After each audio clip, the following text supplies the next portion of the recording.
This is Geek Gab for Sunday, November 30th, 2014. I'm your host, Daddy Warpig. I am back. That's right, it is Geek Gab, otherwise known as the Geekarific Gabfest. I, of course, broadcasting, as always, from a secret bunker deep underneath the House of Geekery to protect myself from the secret hunter-killer robots of the Antis, always looking out to shut down this show. My name is Daddy Warpig. You can catch me online, daddywarpig.com. Once again, daddywarpig.com. That would be the House of Geekery, my all-geek blog.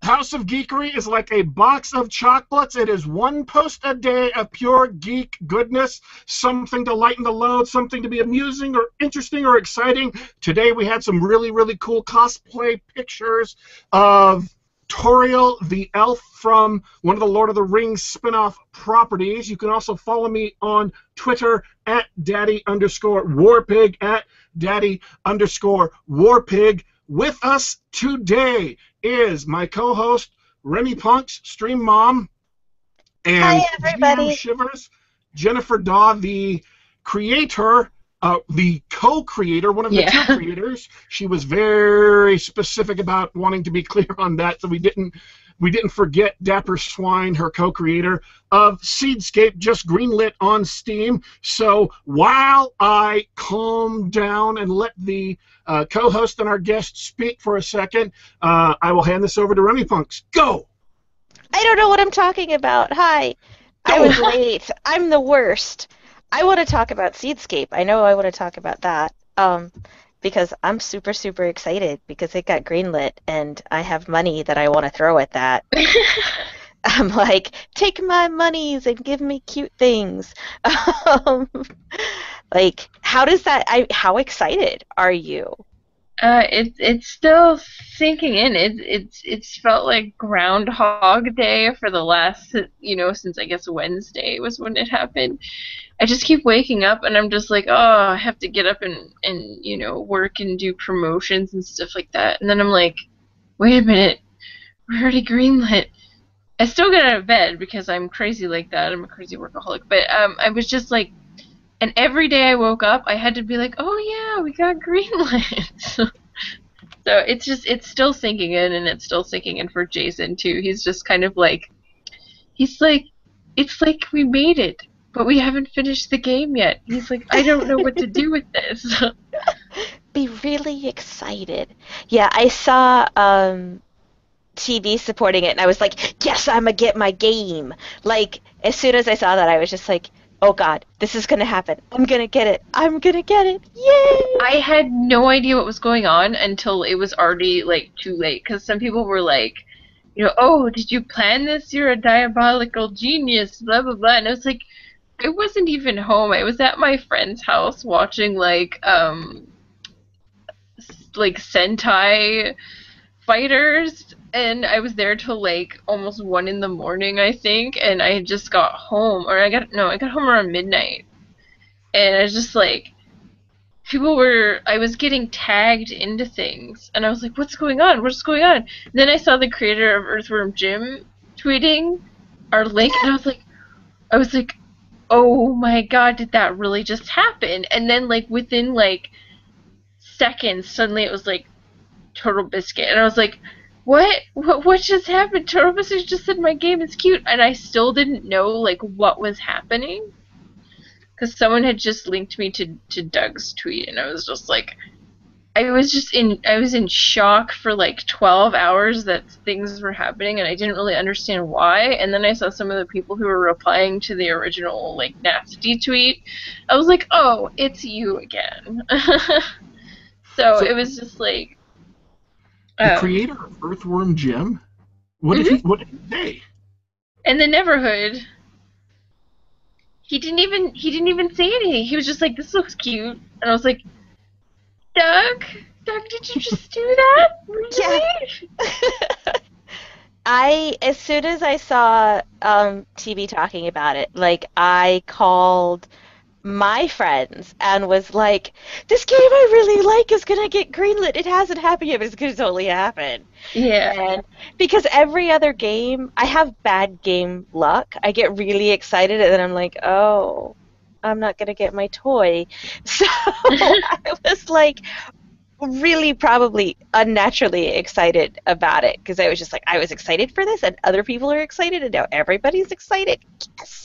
Yeah, it's really it's nice that it's just like it was such an overwhelmingly positive response to the game because I was like when we first made the decision to tag it as like being a casual game, the intention wasn't that, you know, it wouldn't have difficulties or challenges or anything like that. It was just like we want this to be easy to get into, you know, but difficult to master. So like the classic what board game is that where it's like Othello. It's what? Othello. Yes, Othello? Othello. Yes, I used to That's play their motto. Othello religiously when I was a kid. It was just like seconds to learn, you know, lifetime to master. And that's kind of like how I like to approach even like the casual type stuff. So we're just like, hey, you know, we want to have a very surface level game that even kids can play. But if you really want to get into it, because like I really liked the game Viva Pinata, but I thought that the game would have been so much better if they did that. Like, I mean, they could have got really complicated with the genetics of the creatures and, like, you know, color changes between breeding the right animals together and things like that. And it could have been so much more, and people were like, you know, shut up, it's a kid's game. And I'm like, but I want it to be, like, both. Like, why can't you have it be a kids game, but if you really want to get into it, and like kids aren't dumb. Like if you put a kid in front of something with enough time, they'll figure that out themselves. So it's just like I don't think the whole casual tag thing should really detract from the fact that it's going to have a lot of things to explore for people who want like a higher level game. It's just you won't be forced to do them. It has depth to it. It's not just a Right. shallow game. That's where I've been really disappointed with a lot of the mobile games that they label casual games. Is they don't have any depth to them. They just don't provide much interesting beyond the surface. And once you learn the surface, it's like, well, that's it. All they do is make things go faster. They don't give you Yeah. anything to really dig into. Well, and I like that it's something I like gaming with my daughter, and I like when we play the same things because it gives us something to talk about. And it's nice that she's a lot more committed of a gamer than I am. I mean, she's a huge Harvest Moon fan, and she does research and all of this stuff, and I'm just like, I'm gonna go push buttons. So I like that for me, I'll be able to play on my level where my brain is melting out my ear, and she's going to have more to dig into and really do like her deep level of commitment to her games that she does, I think is great. And it's so cute. Yeah, I'm like I forget there's a term for it and it's like it's I completely forget what it is, but it's a term for like decadence in art and I kind of like to I don't know if it's called like super normal or something like that where it's just like you take the features of something and that people like and you just hype them up to almost like a an impossible level and it's just like you get to the point where you've gone too far and you just keep going and it's just like I kind of like to do that with I was always a fan of like minimalism like Katamari Damacy type stuff but I just yeah I literally look at something and I'm like I will go through 18 iterations of how can I make this so cute you get diabetes kind of thing but it's yeah. I think that the visuals for a game like this are important because you get a certain level of emotion invested into your character. Like you're yourself and you're doing your own thing the whole game. So you really have to just like enjoy looking at what you're doing and have everything feel like you're there or at the very least you want to be there. Because like when I was like I was like 19 when the first Animal Crossing came out, and I told my parents I wanted to live there, and they just looked at me funny. And I like doing that sort of thing where it's like, I would live here. It's like Mapletown. And nobody's going to remember that. But it's just, I think that there's a lot of games now that they're like, oh, hey, we're doing all this crazy cool stuff, but they forget what gets people attached to a game visually. They're just like, oh, people are going to love this because, it's got all these features. It's like, but it also has to draw you in with, the visuals, and I'm so obsessive over that. We appreciate your obsession. I want to jump in because I think that's a really, really good point, because there's a game I just bought solely because I thought the visuals were striking. And I may have talked about this before. I know that I've dropped it in my Twitter feed a lot, but Monument Valley by Us Two, the visuals are just gorgeous. Yeah, and absolutely. I bought that game without even really knowing what it was, what the play style was, just because I thought the visuals were so striking, so interesting. And then it turns out they had a really, really fun game built behind all those visuals. So I completely agree. If you ignore what something looks like, looks evoke an immediate emotional reaction in the players and an emotional reaction in the audience. You set up that feel of the game right from when people get a glimpse at what it looks like. I mean, Monument Valley was moody, and it was elegiac, and it was, lonely, and all of that you just got from looking at the screen caps and some video footage of the gameplay. But if you go look at something like Silent Hill, even without the monsters, just the town itself, with the fog in the distance, it immediately sets that mood of grimness and oppression and that sense of foreboding.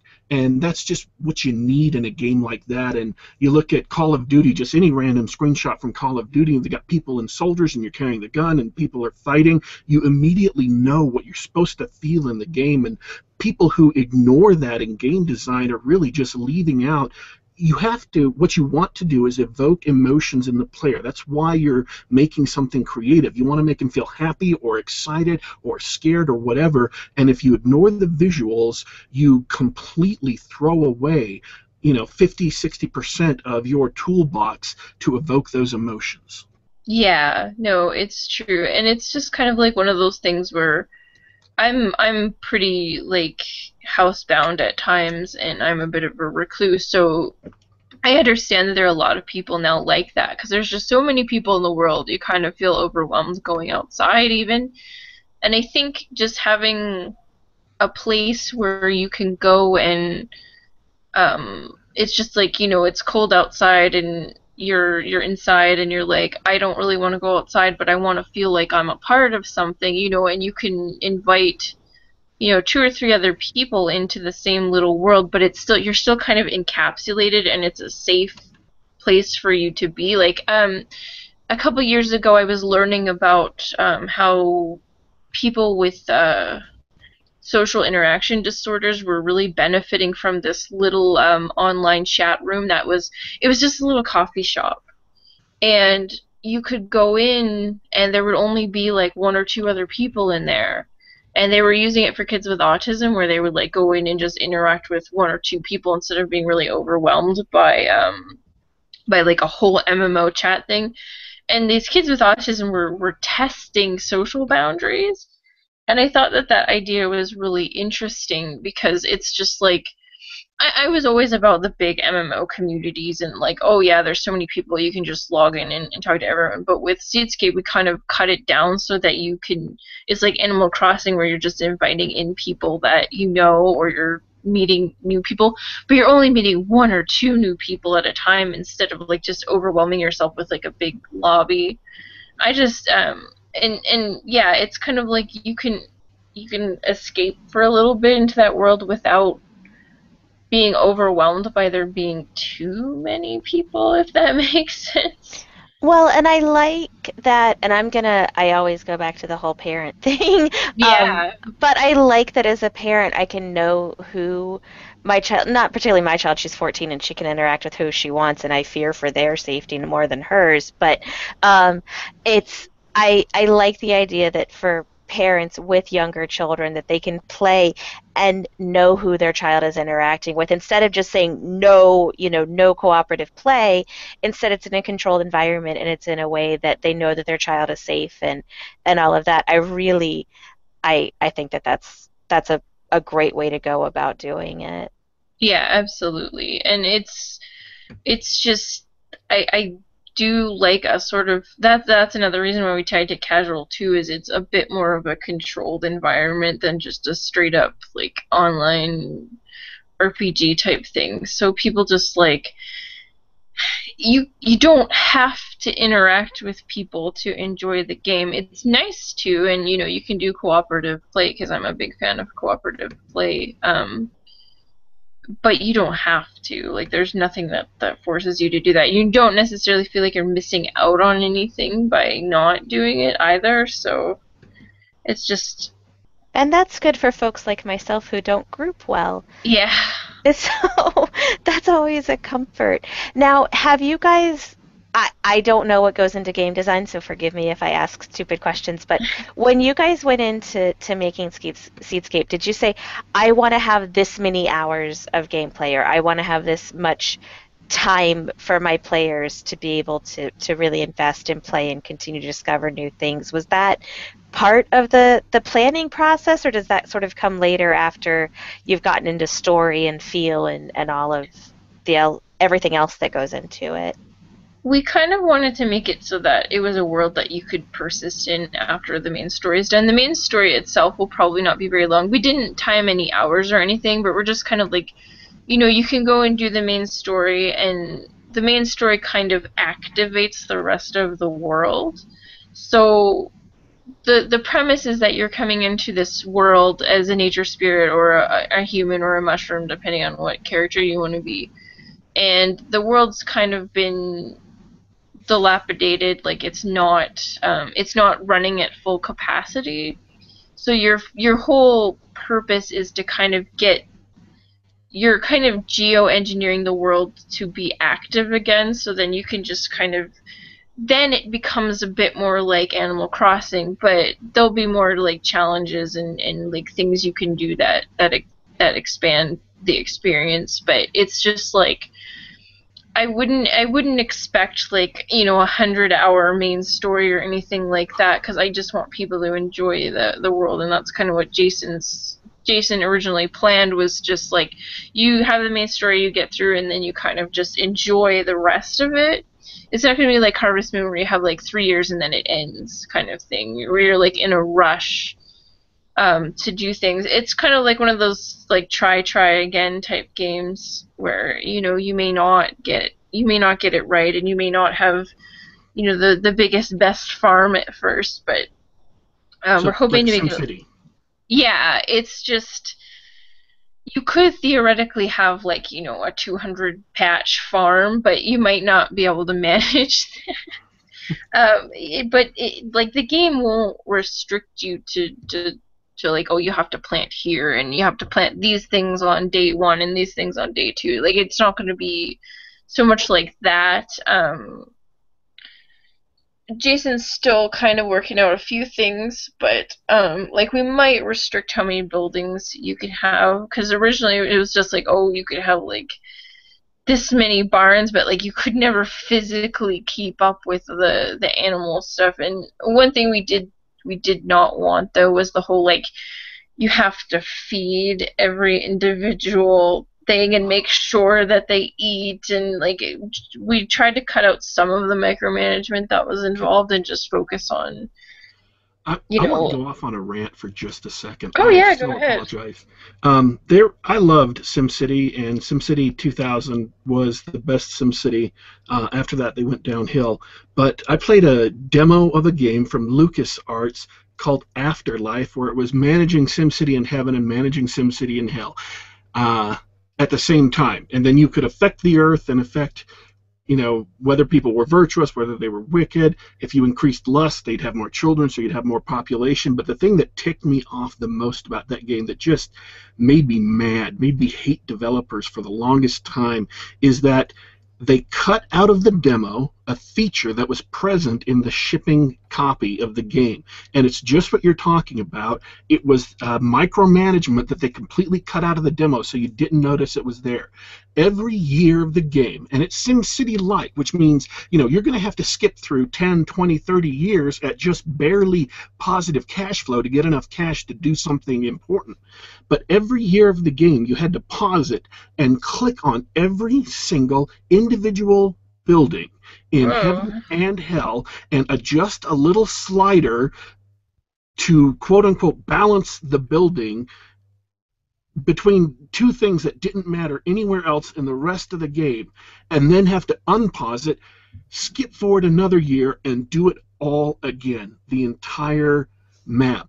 Oh my God, it turned something that was fun and interesting and quirky, and because this was old LucasArts. This is old LucasArts before they started making the big Star Wars thing and only Star Wars and threw everything else away, like I think it was Yahtzee said, before they axed the cleverness division.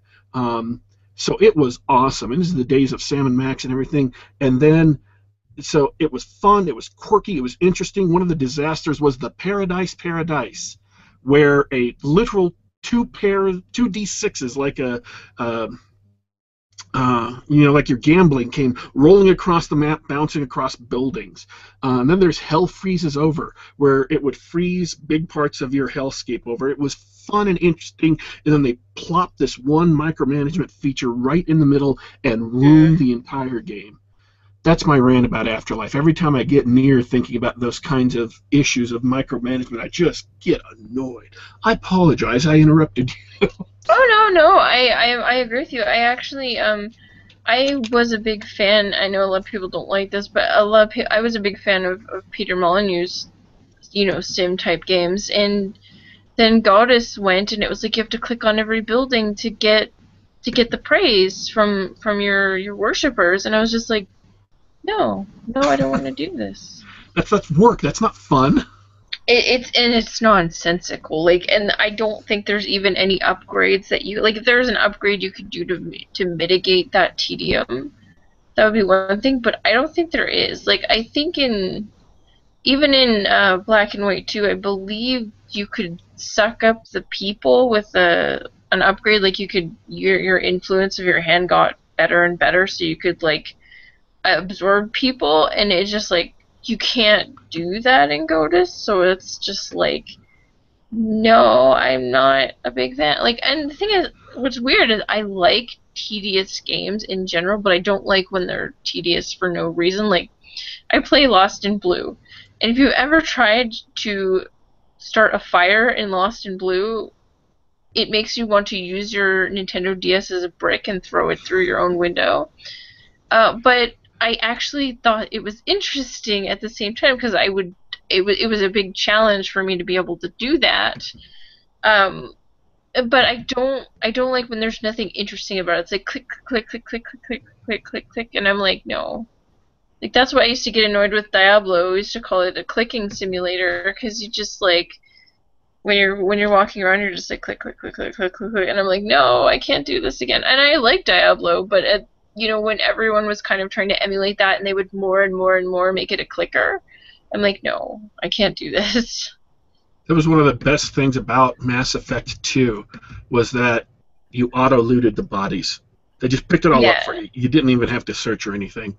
I like searching, but I hate having to pick up individual coins and experience. Like Kingdom Hearts, if you walk up to the money and stuff, it'll just auto pick it up, and you can get power-ups to pick it up faster and things like that. But like just having to click on little individual coins and praise and like bubbles to get things, I'm just like, no. Okay, let me ask you a question, because I work all the time, so I haven't had a chance to listen to the other SeedScape streams you've been on. So I'm sure you've talked about these things like again and again and again, but I'm going to do it one more time because I'm just that mean and cruel. That's Um, okay. what is the core idea of the gameplay for SeedScape? So you're kind of put down in this world, like I said, that you've got to kind of rebuild, but you kind of rebuild from yourself first. So like you've got you could kind of picture it like how you would start in Animal Crossing, where you're just kind of entering an area. You're a bit of an outsider, and you're like, hey, what's going on here? And you kind of investigate all the things, and you start to get a feel for what you're supposed to be doing. But you could also just completely ignore that and go build a house and everything like that, and just live in your house and screw everyone. I'm not doing anything. So you're trying to revive your supposed purpose is that you're trying to revive like a dying area of land. There's the our equivalent of the harvest god is missing for some reason, and you don't know why, and you have to kind of you're trying to piece that together while you're building up your farm and getting resources to revive these. Like I think the plan was that we were going to have these sites that you had to revive, and then once you revive all those sites, you'll have the land back to where it is, kind of like the whole biodome thing where you're trying to reach homeostasis.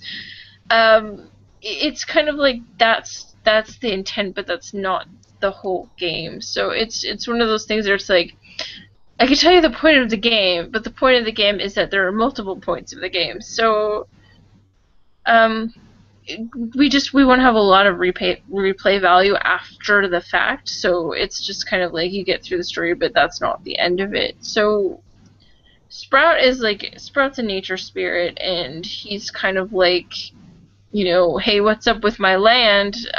What's going on? Because if the land dies, he dies, kind of thing, because he's a part of it. So he wasn't originally the main focus of the game, but he slowly just became this, like, well, he's a meme now, so He's so cute.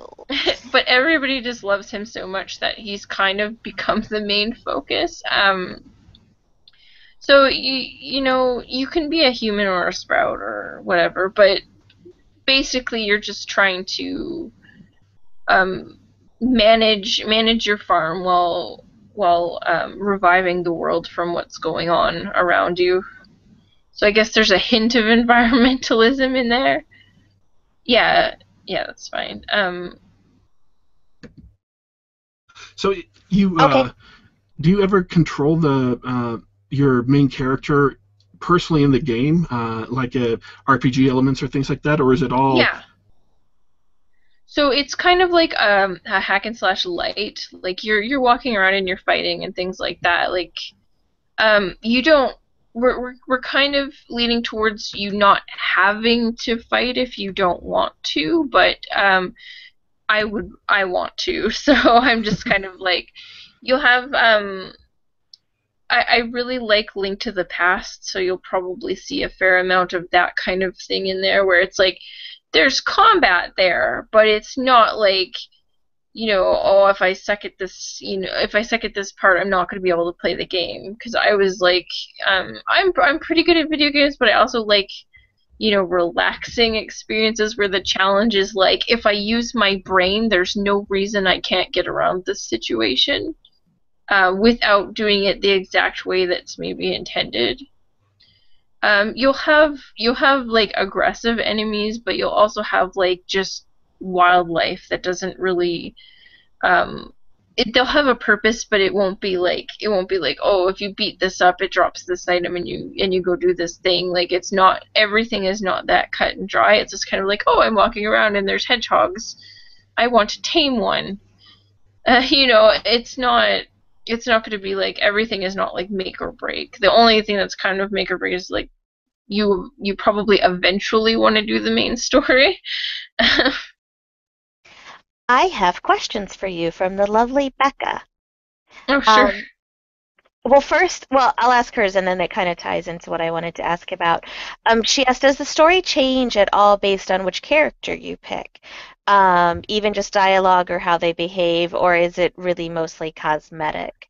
It won't change too much. I have to check with Dapper on if because he's now that we got on early, we can do some extra planning that we didn't know if we'd be able to do yet. It would be a better question for him, but as far as I know, it doesn't really change a whole lot to be a different character. You will have different abilities though. Like each type has different. Like one of the things we talked about on the stream is like because people were asking if you could turn Sprout into a cannonball and shoot him at people. So people are just talking about things like that. Like you'll have kind of racial positives, like different abilities and things like that. Like we're not quite sure.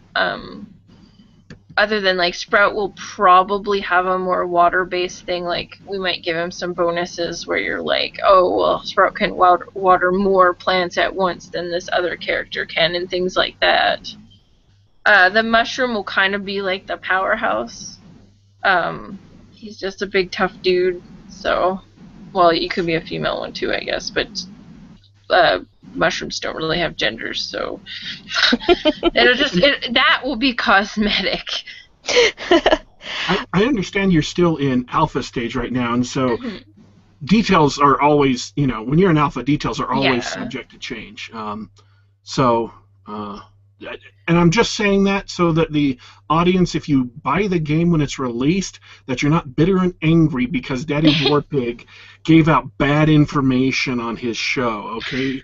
Alpha stage, the purpose for alpha and beta is to change things, so things might change. Don't get upset.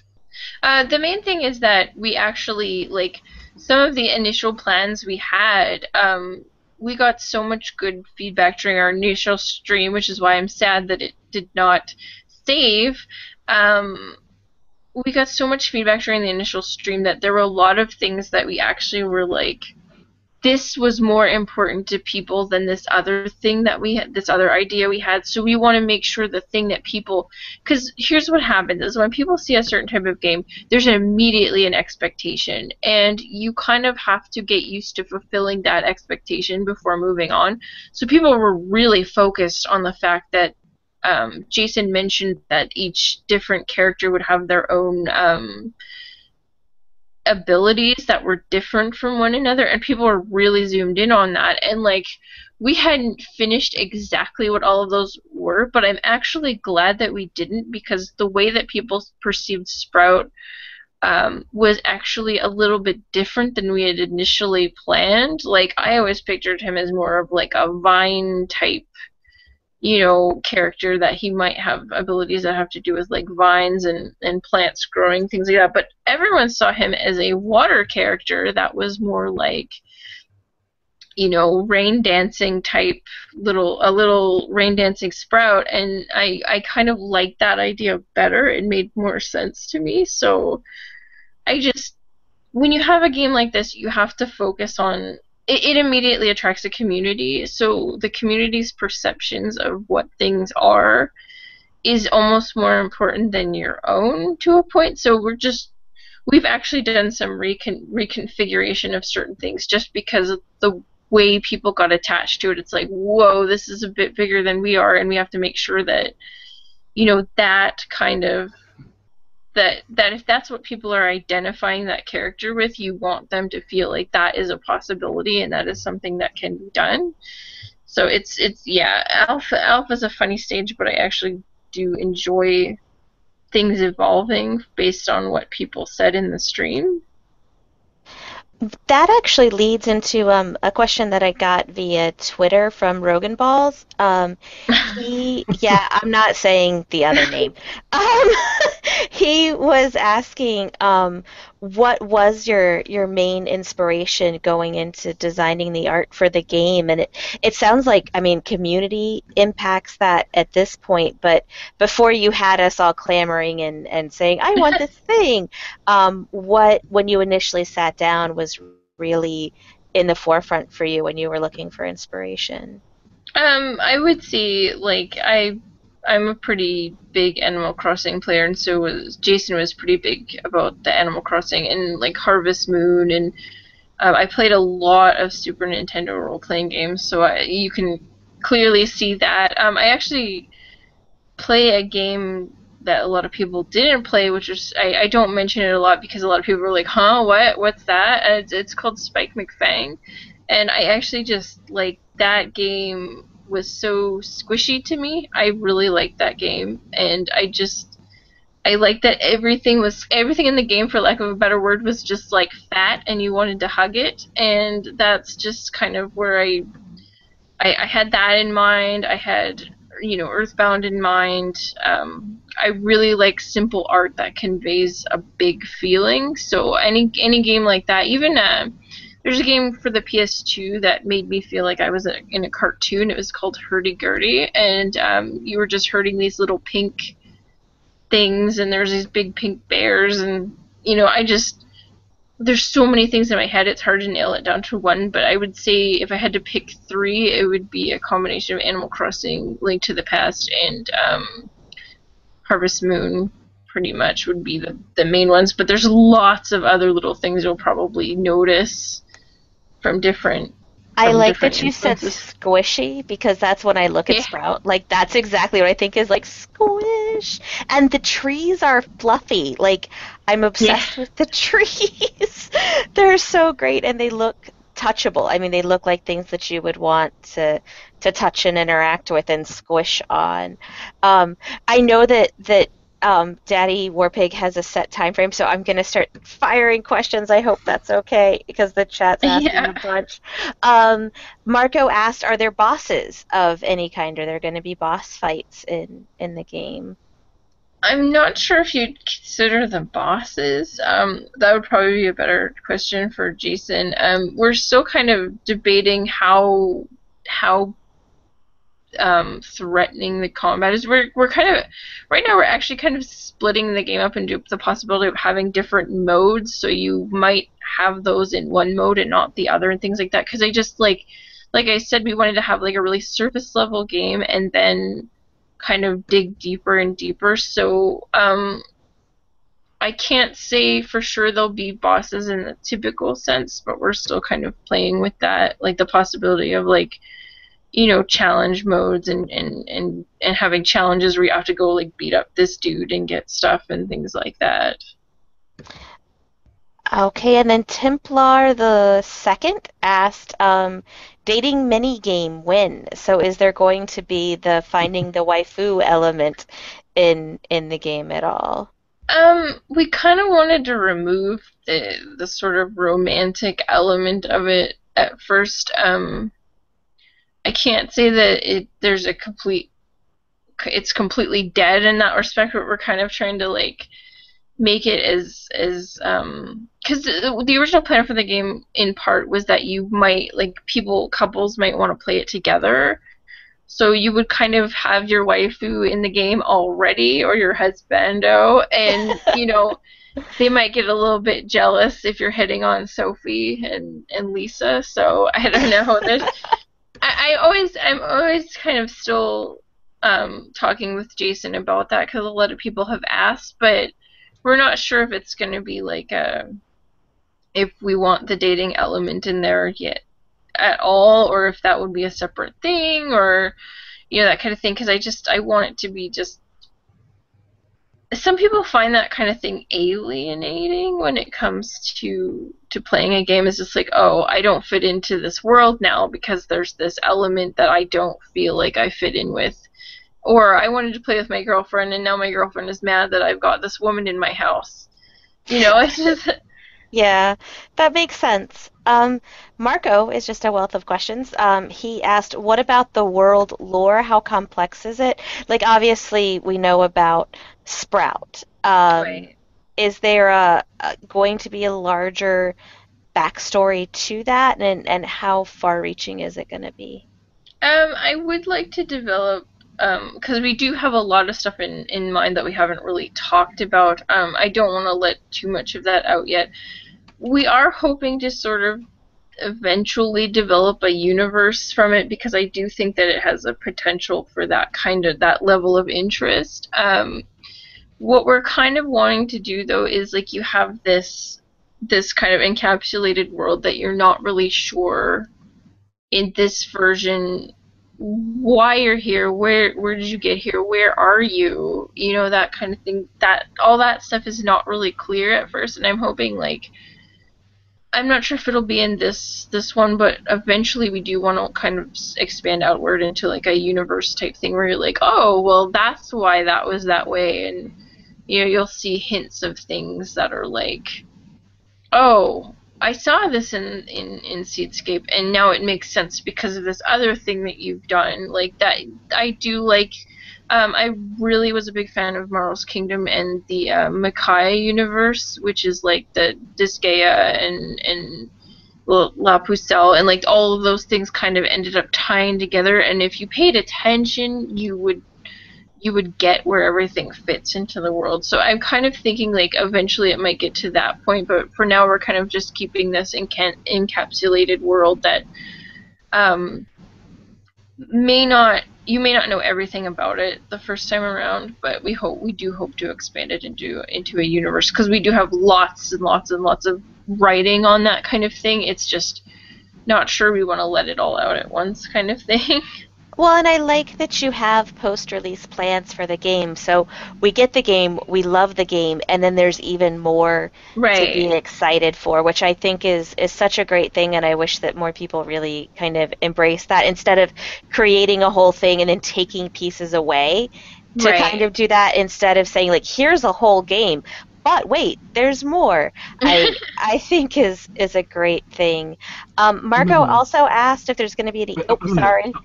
It's okay. I'm going to step in real quick because what you're saying, one of the things that fans don't necessarily realize is that only bad authors, and I'm speaking of books here, but it applies to video games and role-playing games and stuff. Only bad authors put absolutely everything in that they have developed for the background of a setting in a book or movie or video game, because you want two things. One, you want people who are going through, the story or physically exploring the world or reading the book or whatever to run across secrets that make sense. They fit in with what has gone before. That's why you do world building. But at the same time, you also want to keep that sense of mystique, that sense of mystery, that sense of tantalizing secrets that are just over the horizon. And if you give everything away, then there is no mystique anymore. There's no tantalizing secrets. There's just what's already there. And that requires you to not answer all the questions yourself. That requires you to not have all the answers. Even in sequels, there are just some things that are there. Maybe they're big, maybe they're small. You hold those back because that's what keeps the audience engaged in the world. And people who get all the answers or find out the answers and they're kind of dumb, which happens with some. It happened with the Star Wars prequels. You don't want to do that, so you want to hold some things back for reveal in the game, hold some things back for reveal in the sequel, and then just hold some things back permanently so that they can have fun speculating. They can have fun saying, well, I got this clue and that clue and the other clue, and I put it together, and this is what I think it is. And they talk about it on message boards and stuff, and maybe they're exactly right, but you never give out the total truth. Yeah. No, that's very true. I'm probably gonna get some garbage for this. So, people were really giving me crap that I like the movie Prometheus, and I actually I convinced a whole bunch of people. I made up this really elaborate theory about the movie. It was like 10 pages long, and I uploaded it, and I never logged into that forum again, because I was just like, I wanted to show people how you could kind of take something and run with it, and I really love when people come up with theories about game worlds and stuff like that. And I want to there are theories, and there are stuff in SeedScape that have to do with biology and other things like that, and I want to see who gets it first, kind of thing. I'm not trying to issue a challenge, but that's basically it. Is I like the theories. I want people to figure out how things are going, and that's what Jason planned originally. Is like, we wanted people to figure things out and fill out the wiki that we have with theories and ideas and how things are gonna be, and like, maybe there'll be some like little spoopy things that people will be like, hey, I've seen this somewhere before. Where have I seen it? And you're like, oh dear God. You know, and it's that kind of thing where it's just like, I really liked where there was a lot of subtle things like you would notice visually rather than it being spoon-fed to you, and you're like, huh, that's and then you kind of get hit with something, and then you see that thing later, and you're like, I've seen that somewhere before. And then, it just keeps going and going like that until, you've become so attached to the world that you've got your own theories that may not even have anything to do with it. But it doesn't really matter because you're the one living in that world, right? And headcanon is sometimes better than real canon. Yes, Yeah. I agree. Well, my theory about Prometheus had to do with John the Baptist, so that really made people go crazy, but that was pretty funny. I really enjoy writing those kinds of things. People are asking, will there be any sort of Easter eggs? There are already a couple. I'm not going to say, but yeah, there's plenty of them already, and there will be more. Woohoo! And then the Unseelie Court asked if there's going to be dungeons, quote-unquote, indoor areas to explore and find things, etc. Yeah, there is what we affectionately refer to as the cave, and it's you'll go there for a lot of things, but there'll also be like you'll be exploring the forest and things related to the forest, and there's water bodies and stuff like that. Like there's all kinds of things. We're not really calling them biomes because that's a bit the area you're in will affect the things that you find and what you're doing there, but we're hesitant to call them biomes because of all the Minecraft and things like that. Now, I'm not sure how to word my question. Obviously, you're going to have, there's living creatures in the game. There's going to be combat and things like that. And you had mentioned, I was looking on Steam about how livestock can get sick in the winter. I get overly attached to my cows in Minecraft, and when they die, I stop playing because I'm really sad. So, do I need to, prior to playing SeedScape, do I need to get my fluffy blanket and make myself strong so that if my cow dies, I'm going to be okay? How does death, is that a part of the game or something that we're going to experience in it?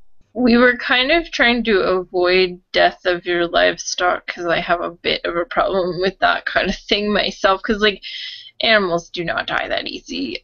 They get sick a lot and you have to fix them. But so I had to confirm this with Jason, but I don't think they die exactly. They just don't produce anything. Maybe they run away or something, but I don't. Oh, that makes me sad too. I don't know. I'll have to ask Jason, but I'm not a big fan of the oh, your cow's dead. Yeah, I got attached to that cow. Yeah, you name them, and they're always named Bob, and it gets sad. I'm sitting over here.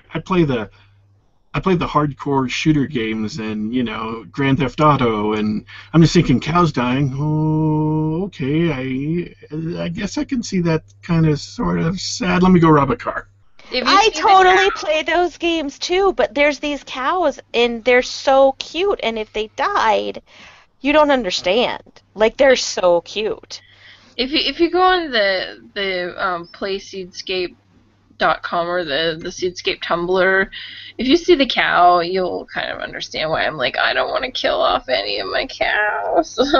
I appreciate those feels. I get upset when I build up my Tamagotchi on Tamagotchi peas, and then I have to go out, and the Tamagotchi peas are really hardcore in that you have to pay attention to them every hour until bedtime, and I get really upset when I build up Coochie Patchy to he has all of his special items, he has all his happy items and everything, and then you have 4 hours where you were out or something, and then you didn't hear it beep, and he's at the door with his little bags packed, and he just leaves, and you're wrecked. You're so wrecked. I have a hard time with that kind of stuff. I'm just no. Especially when you've been trying to raise them and right. Yeah. Oh, that makes me feel so much better. I was super nervous. So my one nervous about the game, I'm like, okay, I'm gonna be all right. Cool. Yeah, I'll have to confirm with Jason. But as far as I know, we didn't really like. I don't think we wanted them to die exactly. Like the only thing that probably dies is like the enemies, like the zombie radishes that are little bastards. Um, That's awesome. Let's see if we have other questions in here. Scroll up, scroll up. So I've got a question. You said that normally it takes about a year for a game to get greenlit on the Steam community. Yours got greenlit in 6 days. yeah. Have you had like nasty grams from other indies upset about that? Most of them are really nice. I felt bad for a couple people. I know that their game was controversial, so they've been sitting on greenlight for like 3 months. I don't know. I understand Valve's hesitance to put the game up, because the game is called Social Justice Warriors. But it's supposed to be, the game is supposed to be a parody of both sides of the issue, and they've been sitting in the queue for a while, but they can't get greenlit, and I think it might have something to do with the controversial nature of the game. So I kind of felt bad for those guys, because like the game is actually pretty interesting, but it is kind of like poking fun at two sides that are really butting heads right now. And despite the fact that the person really isn't taking a side, people feel like they are taking a side. So yeah, and I know another person that it took them a year to get on Steam, and they were like, "Oh, you got on because of controversy." I'm like, I would agree with you if the game didn't get universal praise from other people that I know that are in the industry. Like they were like, PC needs this game. So it wasn't like people in the industry that have clout themselves were already kind of rooting for it. So I think that if I had have got on in it I didn't already get told like, oh, I'll see you at such and such convention in 2016 then, I guess. You know, like that's the kind of attitude people already had towards it. So the only people who are upset with me kind of wished they had the controversy to bring the game on there, but people who just make good games and get on there, like the guys who made Sproggywood, they don't even agree with all of my opinions, and they said that I deserved it.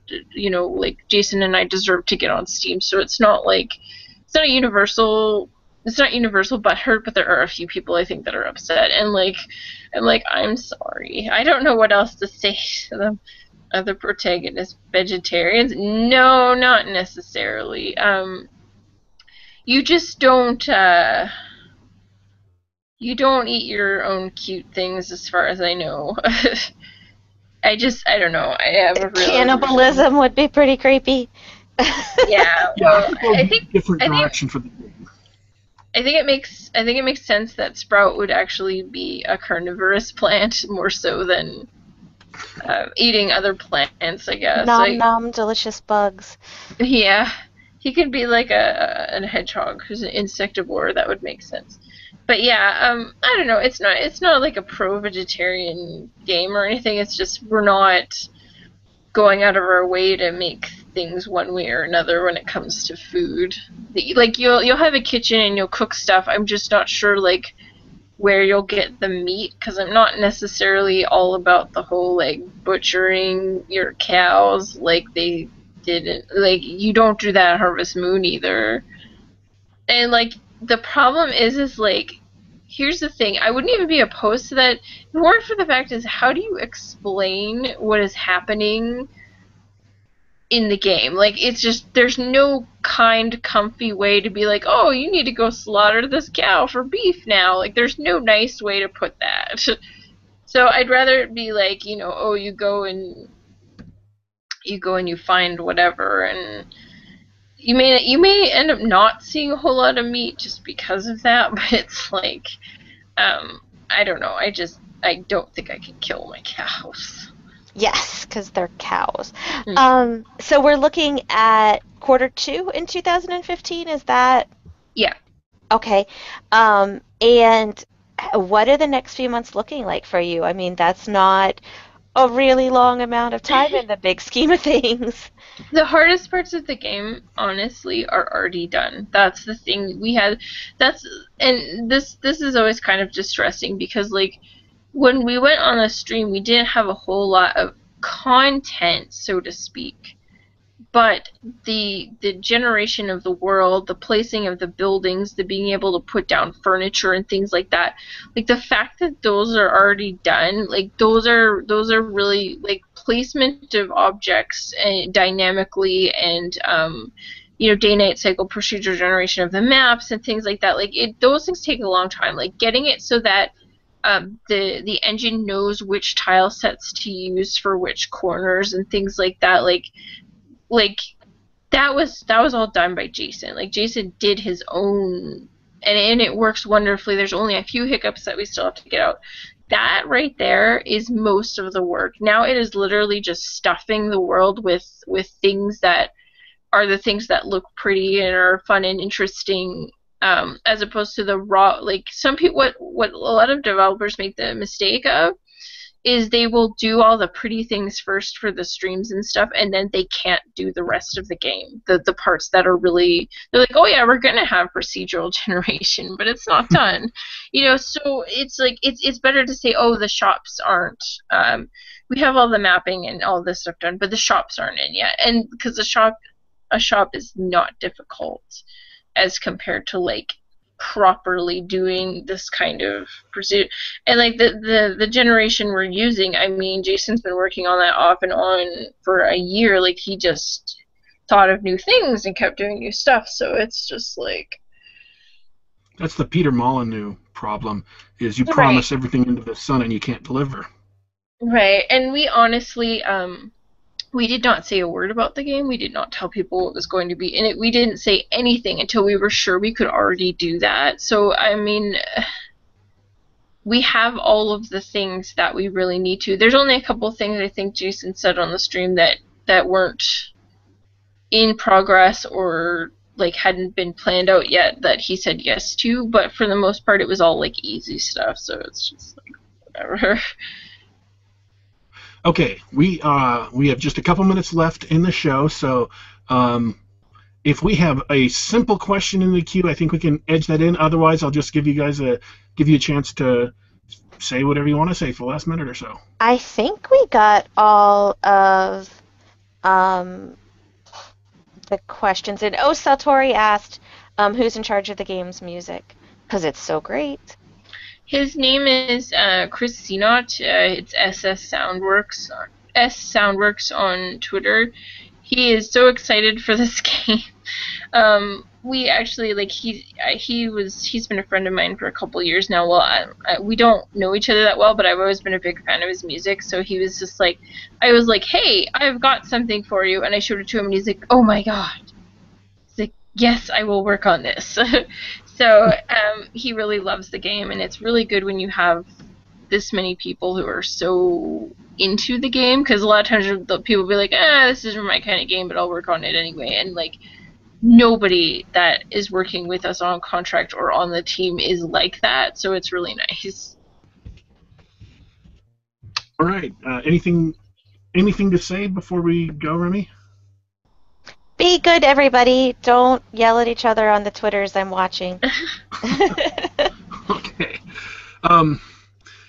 This is the Geek Gab, the Geekarific Gab Fest. Every Sunday night, an hour of totally fun stuff, all play, no work, anything geekish. Me, my co-hosts, and my guests want to talk about. I want to say thank you to my co-host, RemipunX, and thank you very, very much to GM Shivers, Jennifer Daw, for coming on the show. We will see if we can get Dapper Swine lined up for another episode. I want to say thank you to everybody tuning in. By the way, your host, Daddy Warpig, I am available. I have put the links to the Steam page and also to the Tumblr, so you can check out some wallpapers, check out some assets. You can follow them during the alpha development process. Both of those are in the description of the video right below. Check them out. Second quarter 2015, SeedScape, the next big smash indie hit. You heard that from me, a promise, your host, Daddy Warpig. And before I go into my final thing here, I need to turn the gain down on my mic because this will get a little loud. I am your host, Daddy Warpig, for Geek Gab, Sunday nights, 1 hour, 7 p.m. Eastern Standard Time. You can also listen to my news and commentary show weekdays, half an hour, 7 p.m. Eastern Standard Time. Follow me on Twitter at Daddy_Warpig. Once again, that's at Daddy_Warpig, or check out the blog, daddywarpig.com, daddywarpig.com. I am your host. I will be back.